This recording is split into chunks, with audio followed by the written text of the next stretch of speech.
Imagine holding something in your hand that never decays, never inflates, never bows to politics or corruption.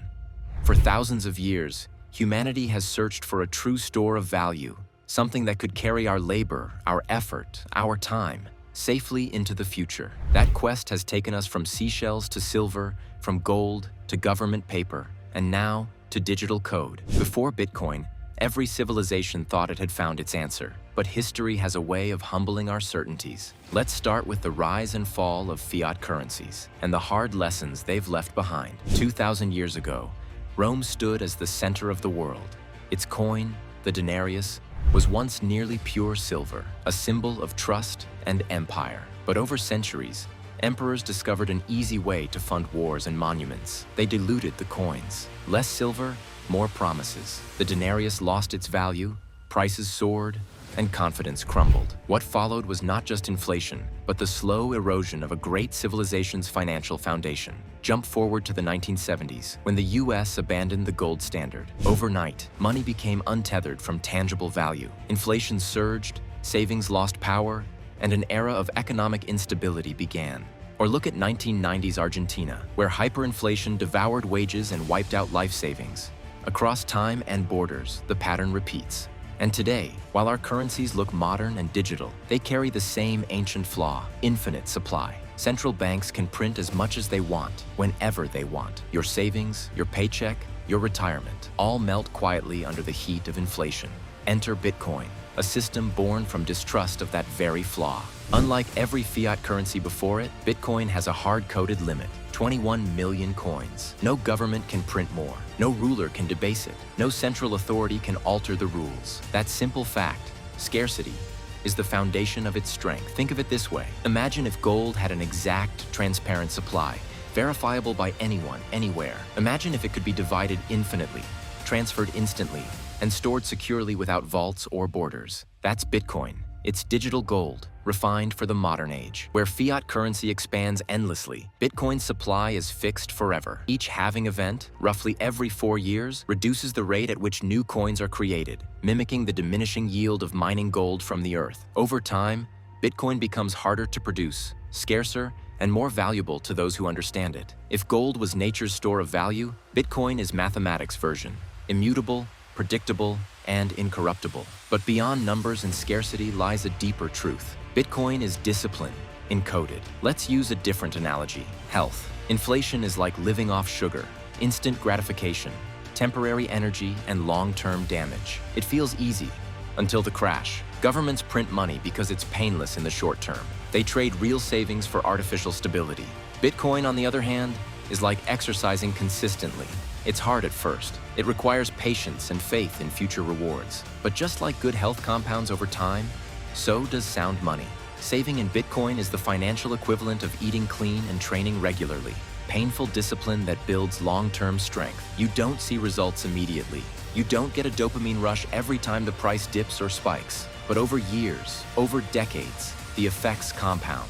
Those who practice this monetary fitness find themselves stronger, freer, and more resilient against economic chaos. Bitcoin doesn't promise wealth overnight. It promises stability over a lifetime. Gold once filled that role, a neutral, natural anchor of value. But gold, for all its brilliance, has limitations. It's heavy. It's slow to move. It requires trust in vaults, shipping companies, and governments. During crises, gold can be seized or banned. In 1933, the US government did exactly that, ordering citizens to hand over their gold. Bitcoin fixes this. It can cross borders with a password. It can be stored in your mind, secured by cryptography stronger than any vault. You don't need a bank, a ship, or a permission slip. You just need access to the internet and a belief in mathematical truth. Unlike gold, Bitcoin doesn't rely on scarcity enforced by nature. It's scarcity enforced by code. Every transaction, every block, every coin is verified by a global network of independent nodes. It's not faith in a ruler, it's trust in open source consensus. Now ask yourself, if history repeats, if fiat currencies continue to inflate, if central banks continue to debase money to solve each crisis with more debt, where do you turn?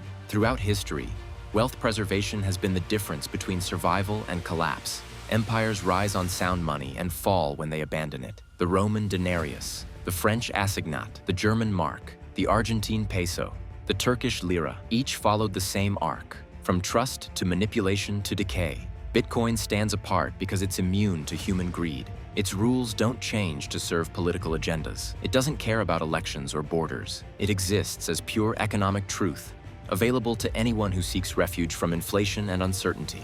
That's why, for long-term investors and students of history, Bitcoin isn't speculation, it's restoration.